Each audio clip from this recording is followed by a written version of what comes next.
بسم الله الرحمن الرحيم قالوا إنا تطيرنا بكم لئن لم تنتهوا لنرجمنكم وليمسنكم منا عذاب أليم. தொடராக நடந்து வந்து கொண்டிருக்கிற இந்த வகுப்பு சூரா யாசீனுடைய தஃப்சீர்.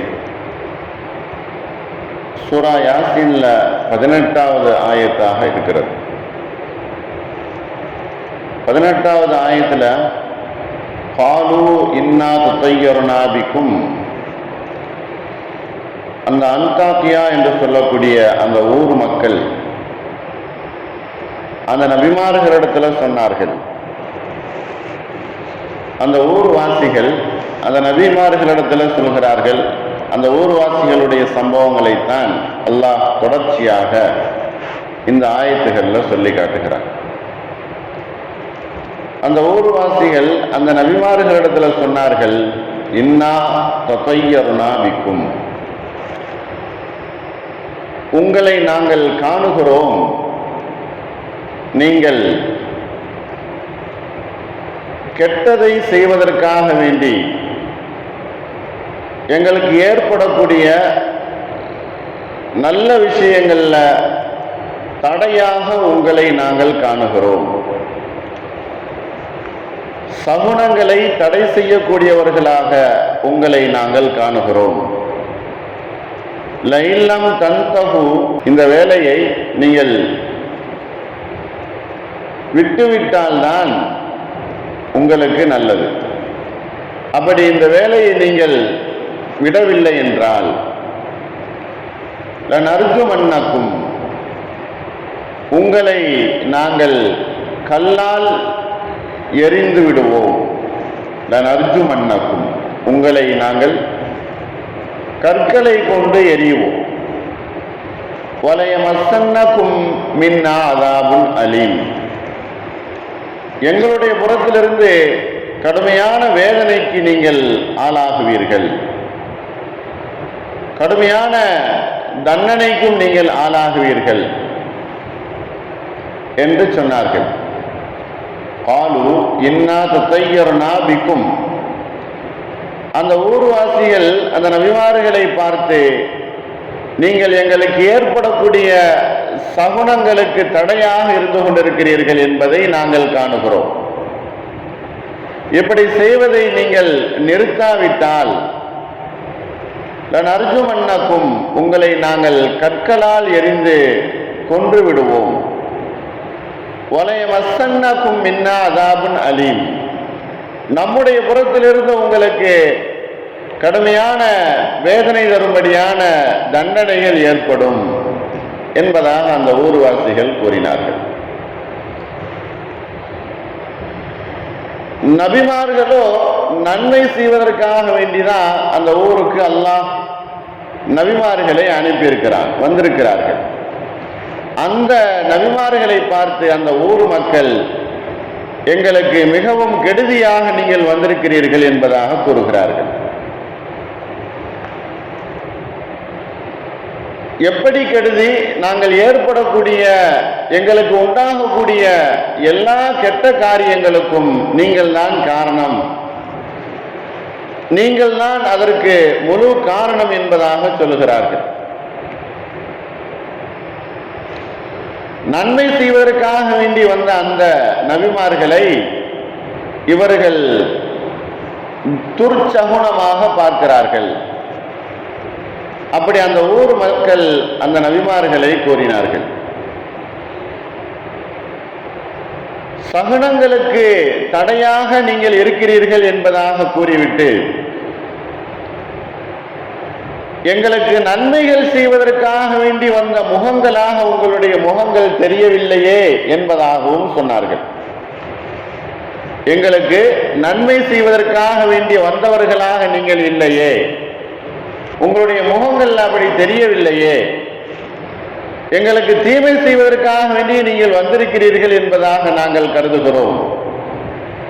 அப்படி எங்களுக்கு ஏதாவது தீங்கு ஏற்பட்டது அப்படின்னு சொன்னா அது உங்களால் தான் ஏற்பட்டது என்பதாக நாங்கள் முடிவு செய்து கொள்வோம்.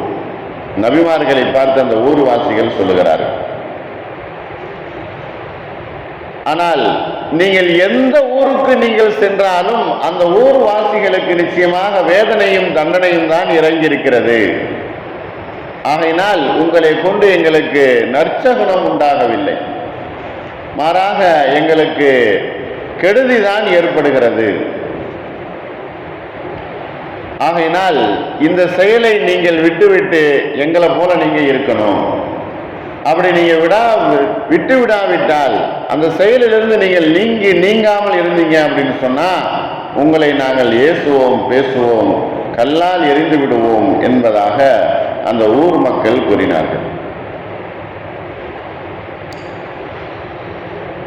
அதற்கு அல்லாஹ் அவர்களை சொல்லுகிறான் பதிலாக அந்த 19வது ஆயத்திலே, அடுத்த ஆயத்திலே, காலு தாயிரும் மாக்கும். நபிமார்கள் கூறினார்கள் அந்த மக்களை பார்த்து, உங்களுக்கு ஏற்படக்கூடிய சகுன தடை என்பது, துர்ச்சகுணம் என்பது, உங்களுக்கு ஏற்படக்கூடிய கெட்ட காரியம் என்பது மாக்கும், அது உங்களிடத்திலே தான் அது இருந்து கொண்டிருக்கிறது. ஐந்துக்கிருத்தும், உங்களுக்கு நாங்கள் ஞாபகப்படுத்துவதற்காக வேண்டியே வந்திருக்கிறோம். அல்லாஹ்வை, அவனுடைய நற்செயல்களை ஞாபகப்படுத்துவதற்காக வேண்டி வந்திருக்கிறோம். ஐந்துக்கிருத்தும், நாங்கள் ஞாபகப்படுத்துவதற்காக வேண்டி வந்திருக்கிறோம். பல் அன்தும் கௌமும் முஸ்ரிஃபூன், என்றாலும் நீங்கள் வரம்பு மீறிய கூட்டத்தினர்களாக ஆகிவிட்டீர்கள். அந்த நபிமார்கள் அந்த ஊர்வாசிகளை பார்த்து சொல்றாங்க, நீங்க வரம்பு மீறிய கூட்டத்தினர்களாக நீங்கள் ஆகிவிட்டீர்கள். உங்களுக்குள்ளே இருக்கக்கூடிய அந்த துர்ச்சகுணம் என்பது அது உங்களுக்குள்ளேயே இருக்கக்கூடியது. அது மற்ற யாரிடத்திலிருந்தும் அது வெளியேறவில்லை. இதற்கு முன்னால் வந்த சமூகத்தினர்கள்ல ஃபிரௌனுடைய கூட்டத்தினர்கள் என்று அல்லாஹ் அப்படித்தான் சொன்னான். ஃபிரௌனுடைய கூட்டத்தினர்களை பார்த்து அல்லாஹ் அப்படித்தான் சொன்னான், அலா இன்னமா தாயிரும் இந்த, இது அல்லாஹ்வுடைய புறத்திலிருந்து தான் வந்திருக்கக்கூடிய சகுனமே தவிர இது அந்த நபிமார்களுடைய புறத்திலிருந்து கிடையாது. சூரத் ஆராஃபில் அல்லாஹ் சொல்லி காட்டுகிறான், இது அல்லாஹ்வுடைய புறத்திலிருந்து ஏற்பட்டிருக்கக்கூடிய கெட்ட கெடுதிகள் உங்களுக்கு. ஃபிரௌனுடைய கூட்டத்தினர்களுக்கும் அல்லாஹ் அப்படி சொன்னான்.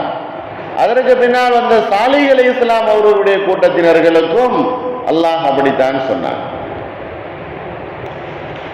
இந்த துர்ச்சகுணம் என்று சொல்லக்கூடிய இந்த தத்தையர் என்கிற இந்த வார்த்தை இது எப்படி பிறந்தது என்று சொன்னா, அரபகத்தில் அவர்களுடைய வழக்கம் இருந்து வந்தது. ஏதாவது ஒரு காரியத்துக்கு அவங்க அதிகாலையில் எந்திரிச்சு போனாங்க அப்படின்னு சொன்னா தங்களிடத்தில் இருக்கக்கூடிய ஒரு பறவையை அது பறக்க விட்டு பார்ப்பார்கள். அப்படி பறக்க விட்டு பார்க்கும் பொழுது அது வலதுபுறத்திலே அது பறந்தது அப்படின்னு சொன்னா இந்த காரியத்துக்கு நம்ம போகலாம். அது இடதுபுறமாக பறந்தது அப்படின்னு சொன்னா இந்த காரியத்துக்கு போகக்கூடாது அப்படின்னு பறவையை பறக்க விட்டு பார்ப்பார்கள். அதனுடைய பெயர் தான் தாயிர் என்று சொன்ன அரபியில பறவை என்பதாக பொருள். அதுதான் காலப்போக்கில் தையர், கெட்ட சகுனம் பார்க்குதல் அப்படிங்கிற பெயர் வந்தது. பறவைகளை இப்படி சகுனங்களாக பார்க்கக்கூடிய வழக்கம் அரபிகளிடத்தில் இருந்ததுனால அது அப்படியே தொடர்ச்சியாக அது சகுனங்கள் பார்ப்பதற்காக வேண்டி பறவைகளை வைத்தார்கள். அதுதான் இந்த இடத்துல தையர் என்பதாக அல்லாஹ் சொல்லி காட்டுகிறான். நம்பர்களை கொண்டும் அவர்கள் ராசி பார்ப்பார்கள். வேறும் எப்படி அவர்களுடைய ராசி பலன்கள் பொருத்தங்கள் இருக்குது என்பதையும் பார்ப்பார்கள். பறவைகளை விட்டும் பார்ப்பாங்க. இன்றைக்கு நம்மிடத்தில் இருக்குது அல்லவா நம்பர்கள், ராசியான நம்பர், ராசியான எனக்கு நம்பர் என்பதாக சொல்றோமா இல்லையா? அதுவும் இந்த கெட்ட சகுனங்கள் பார்ப்பதிலே உள்ளது. இந்த சகுனங்கள் கெட்டது ஏற்படுதல் என்பது இப்னு கையும் அல்லாஹ் அவர்கள் கூறுகிறார்கள், யார் இதை முழுமையாக நம்புவார்களோ, இந்த சகுனங்களை கெட்ட சகுனம் நல்ல சகுனம் என்பதாக யார் நம்புவார்களோ, அதுல யார் பயப்படுவார்களோ அவர்களுக்குத்தான் அதிலிருந்து தீங்குகள் என்பது ஏற்படும். யார் இதை நம்புகிறார்களோ பயப்படுகிறார்களோ அவர்களுக்குத்தான் அதிலிருந்து ஏற்படக்கூடிய தீங்குகளும் பிரச்சனைகளும் உண்டாகும் என்பதாக அல்லாமா இப்னு கையும் அவர்கள் சொல்கிறார்கள். இப்படி சகுனங்களை நம்புதல் என்பது முன்னேற்றத்தை அது அடைத்துவிடும். முன்னேற்றங்களை அது கெடுதியாகவும் தடையாகவும் அது ஏற்படுத்திவிடும். சகுனங்கள் பார்ப்பது என்பது அல்லாஹ்வுக்கு இணை வைப்பதற்கு சமம். அதை பார்க்காமல் இருந்தால் சுவர்க்கம் செல்லக்கூடிய பாதை என்பது நமக்கு லேசாக ஆகிடும். இன்றைக்கும் நிறைய நபர்களிடத்துல இந்த மூட நம்பிக்கையான சகுனங்கள் பார்ப்பதில் என்பது இருக்குது.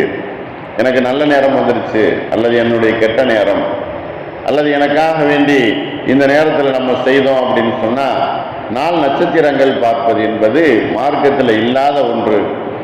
நபிமார்கள் அதற்கு வழிகாட்டாத ஒரு விஷயம். ஆனால் அது இன்றைக்கு சகுனங்களாக நடந்து கொண்டிருக்கிறது. எந்த விதத்தில் அதை நாம் செய்தாலும் அது அல்லாஹ்வுக்கு இணை வைப்பதாகத்தான் ஆகிவிடும். சுவர்க்கம் செல்லாது தடையாக ஏற்பட்டுவிடும். அல்லாஹ் அந்த நபிமார்களிடத்துல சொன்னா சகுனங்கள் பார்க்குதல் என்கிற அந்த விஷயம் இருக்குது, அது உங்களிடத்துல தான் இருக்குது, அல்லது அல்லாஹ்வுடைய புறத்திலிருந்து அது தீர்ப்பாகவும் விதியாகவும் ஏற்பட்டிருக்குமே தவிர மாறாக அது எங்களுடைய புறத்தை கொண்டு இல்லை என்பதாக நபிமார்கள் கூறினார்கள். ஆகையினால இறுதியாக அல்லாஹ் அவர்களை பற்றி சொல்லி இந்த ஆயத்தில் முடிக்கும் பொழுது அவர்கள் வரம்பு மீறிய கூட்டத்தினர்களாக ஆகிவிட்டார்கள். இந்த மாதிரி பார்க்கக்கூடியவர்கள் அல்லாஹ்வுக்கு இணை வைக்கக்கூடிய வரம்பு மீறிய கூட்டத்தினர்களாக ஆகிவிடுவார்கள். அவர்களை அந்த நபிமார்கள் காப்பாற்றணும் என்பதாக நினைத்தார்கள். ஆனால் அந்த ஊர்வாசிகள் நபிமார்களுடைய சொல்லுக்கு கட்டுப்படாமல் வரம்பு மீறி அவர்கள் நடந்து கொண்டார்கள். ஆகையினால் அவர்களுக்கு அல்லாஹ் பெரிய தண்டனையை இறக்கிவிட்டான். சகுனங்கள் பார்ப்பதிலிருந்தும், அதாவது அதிர்ஷ்டங்கள் பார்ப்பதிலிருந்தும், இந்த மாதிரி நற்குறி துர்க்குறி பார்ப்பதிலிருந்தும், ஜோசியங்கள் இது போன்ற காரியங்களை பார்ப்பதை விட்டும் வல்ல ரஹ்மான் நம்மளை அல்லாஹ் காப்பாற்றி அருள் புரிவானாக. வாஹிர் தாவானில் அல்ஹம்துலில்லாஹி ரப்பில் ஆலமீன். அஸ்ஸலாமு அலைக்கும் வரஹ்மத்துல்லாஹி வபரகாத்துஹு.